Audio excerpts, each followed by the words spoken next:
Greetings and salutations, everyone. My name is Ange Kirchhoff, and welcome to my YouTube channel. Today, we're talking about my hidden gems for Week 2 of the 2020 fantasy football season. You know, last night's Thursday night football game, though it was incredible, and it brought us many stats from Nick Chubb, Kareem Hunt, Odell Beckham showed up finally, Tyler Boyd, and even Joe Burrow had himself an incredible game with 64 passing attempts.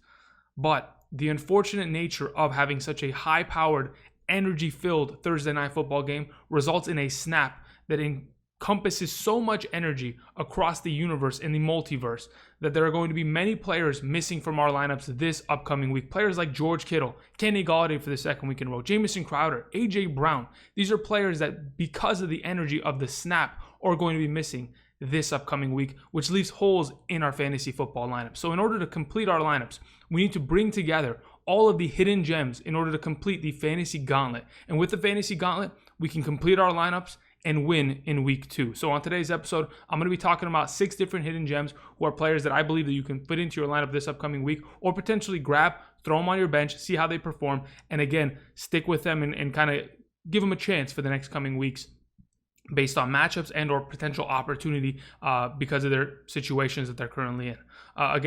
I want to thank you guys for the incredible support. I appreciate you guys continuing to support the channel, watching our hidden gems. As long as you guys keep watching, I'll keep creating hidden gems videos. And I appreciate you guys complimenting the graphics. It takes a lot of effort and work to put this together. So I appreciate you guys going down in the comment section and smashing that like button.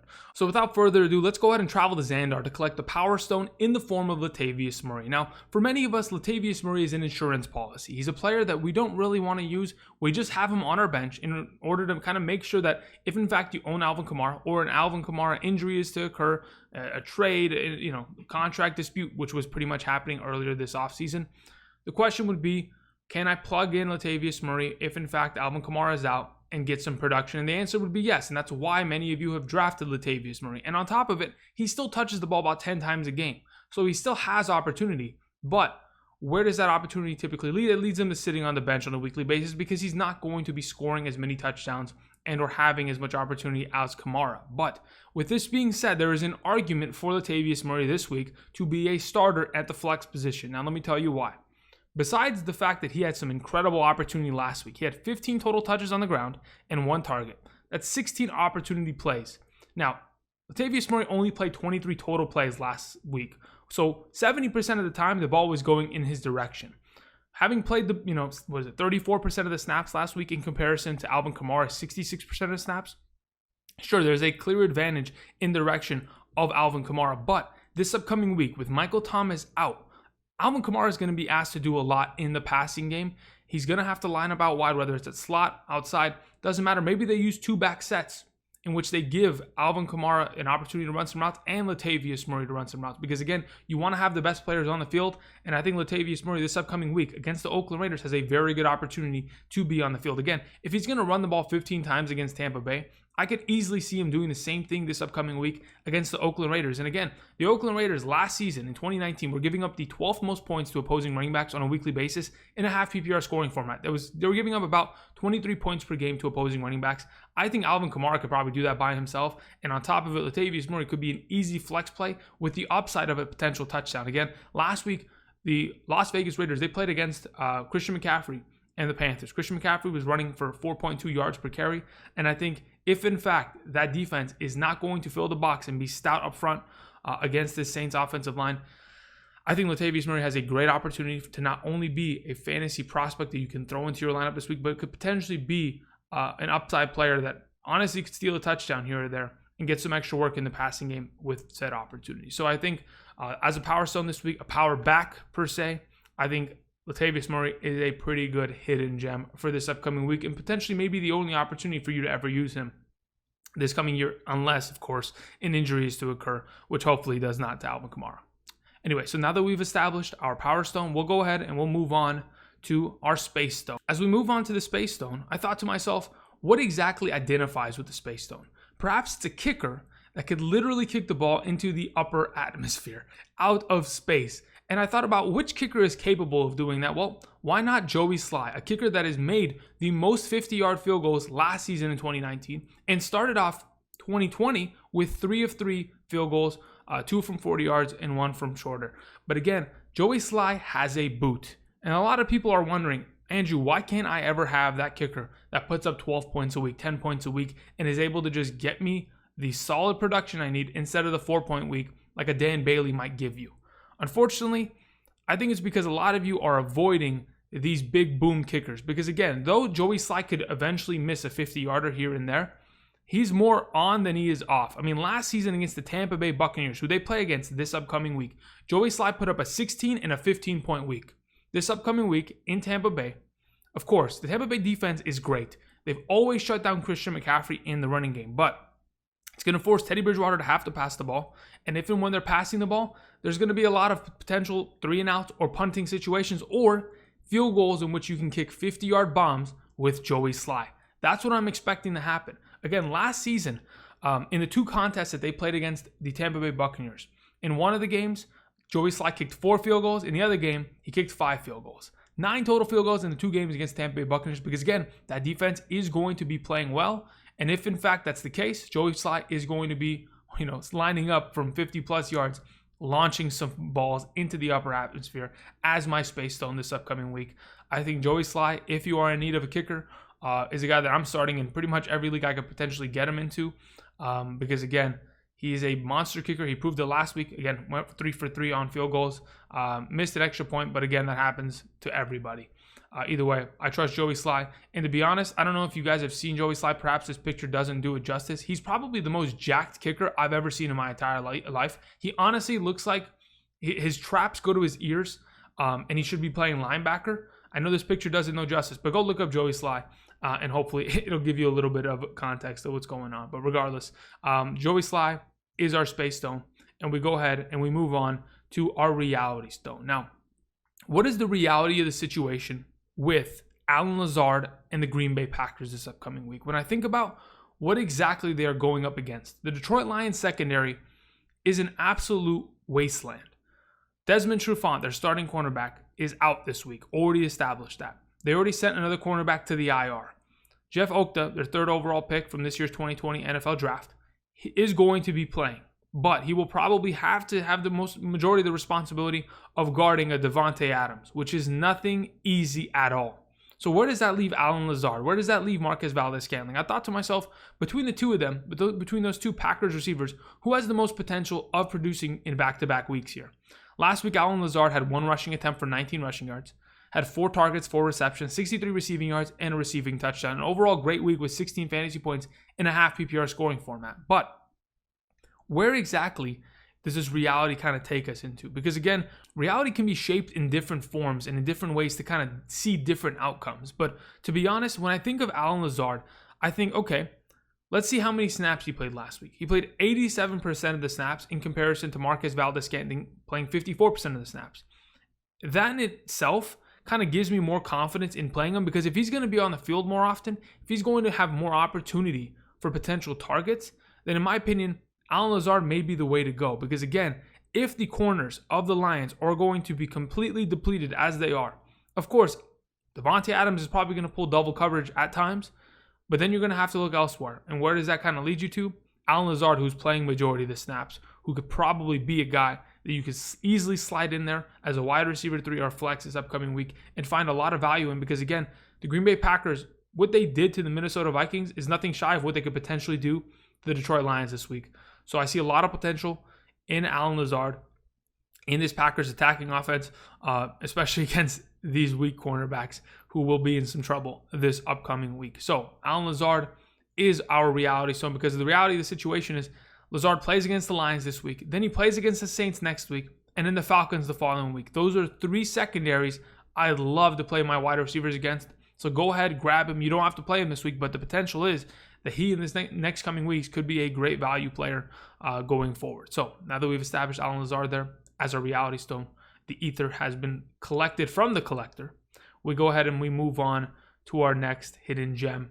And it's Chris Herndon taking the place of the Soul Stone. Now, many of us know that in order to capture the Soul Stone, you have to travel to Vormir and you have to sacrifice something you love.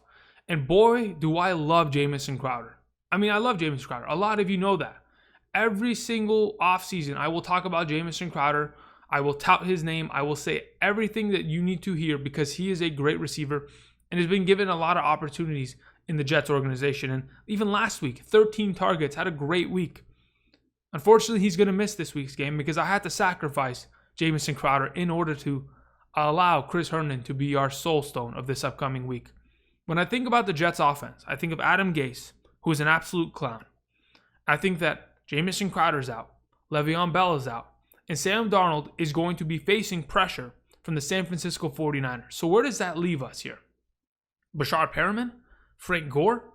Nah, we're not dealing with those guys. We want Chris Herndon potentially on our bench or in our lineups this upcoming week, because who else is going to take targets from Sam Darnold? Again, last week, Chris Herndon had 7 targets, 6 receptions for 37 yards. And though those yards aren't great, they played against the Buffalo Bills. It was a tough matchup. Those linebackers can cover. Milano, Edmonds, they are great coverage linebackers. So don't get me wrong. And so does the San Francisco 49ers. They can cover. They've got some great guys there.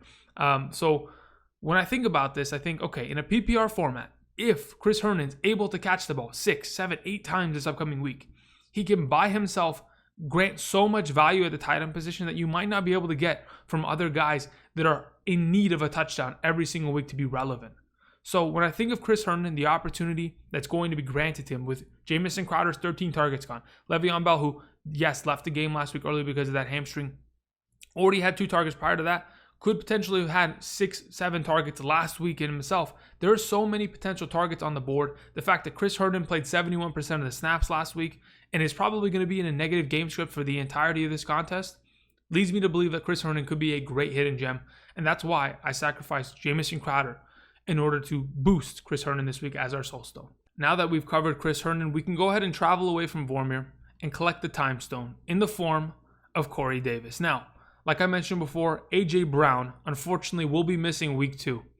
And the way I see it, with Corey Davis's incredible week 1 performance, there's been a revitalization of Corey Davis. And perhaps it's finally time for Corey Davis to break out. I mean, going into his 4th year of his NFL career, Corey Davis was a first-round selection. Let's not forget this, ladies and gentlemen. He was someone that came into this organization and was given so much opportunity early. I mean, in 2018, had over 100 targets, but he really did not deliver on them with only 65 receptions and 800 receiving yards. Though Corey Davis in the past has shown glimpses of excellence, he really hasn't panned out for this organization. And going into his final year of potential contract, I mean, this is his contract year.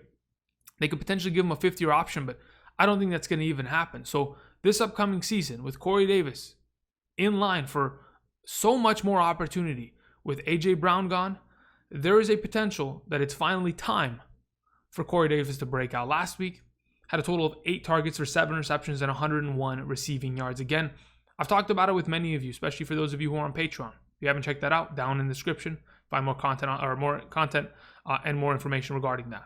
But Corey Davis ran literally the same route every single time last week, whether it was a crossing route or an out route. And the Denver Broncos could not cover that. I looked at what A.J. Brown did last week. Sure, A.J. Brown got outperformed, but they had similar target counts. So where exactly was Corey Davis excelling in which A.J. Brown wasn't? Well, A.J. Brown was pulling number 1 coverage. And when I think about the number 1 coverage of the Denver Broncos, which is A.J. Boye, he used to be on the Jacksonville Jaguars. Jacksonville Jaguars cornerbacks, nothing like what they used to be. Again, they used to have Ramsey and Boye and have a great secondary there. This upcoming week, Corey Davis takes on the Jacksonville Jaguars defense, and I've seen 14,605 different outcomes. And the one that works, the one that puts together the fantasy gauntlet, it involves Corey Davis against that defense. Because again, they're going to run the ball with Derrick Henry. They're going to feed Jonnu Smith.